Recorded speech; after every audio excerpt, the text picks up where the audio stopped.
கிருஷ்ணகிரி அருகே கணவன் மனைவி இடையே ஏற்பட்ட தகராறில் மனைவியை கத்தியால் குத்தி கொலை செய்துவிட்டு கணவன் தூக்கு போட்டு தற்கொலை செய்து கொண்ட சம்பவம் அதிர்வலைகளை ஏற்படுத்தியுள்ளது. சிறு குடும்ப சண்டை, இரு உயிர்களை பறித்த சம்பவத்தின் பின்னணி என்ன?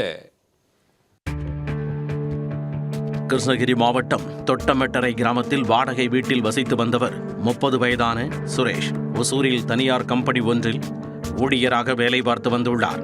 இவரது மனைவி காவியா டாடா நிறுவனத்தில் வேலை பார்த்து வந்தார். இவர்களுக்கு 3 வயதில் வைஷ்ணவி என்ற பெண் குழந்தை உள்ளது. இந்நிலையில் வியாழக்கிழமை காலை சுரேஷின் வீடு நீண்ட நேரமாகியும் திறக்கப்படாமல் இருந்துள்ளது. வீட்டிற்குள் இருந்து குழந்தையின் அழுகுரல் கேட்டுக்கொண்டே இருந்தது. அதை கேட்ட அக்கம்பக்கத்தினர் வீட்டின் கதவை உடைத்து உள்ளே சென்று பார்த்தபொழுது வீட்டிற்குள் சுரேஷ் தூக்கில் தொங்கியபடி சடலமாக கிடந்துள்ளார்.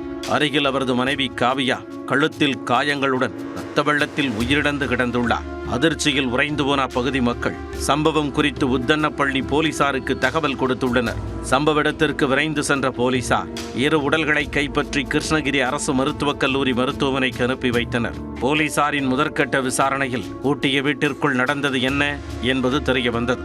சம்பவத்தன்று கணவன் மனைவிக்கு இடையே கருத்து வேறுபாடு ஏற்பட்டு பெரும் தகராறு வெடித்திருக்கிறது. ஒரு கட்டத்திற்கு மேல் பொறுமையை இழந்த கணவர் சுரேஷ் ஆத்திரத்தில் மனைவி காவியாவை கழுத்திலேயே கத்தியால் குத்தி இருக்கிறார்.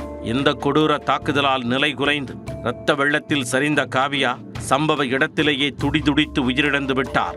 ஆத்திரத்தில் கொலை செய்து விட்டோமே என நொந்து போன கணவர் சுரேஷ் வீட்டில் இருந்த பாத்திரங்களை அடுக்கி வைத்து அதன் மீது ஏறி உத்தரத்தில் தூக்கிட்டு தற்கொலை செய்து கொண்டார். கணவன் மனைவி இருவரும் தங்களுக்கு ஒரு கை குழந்தை இருக்கின்றதே என சற்றும் யோசிக்கவில்லை.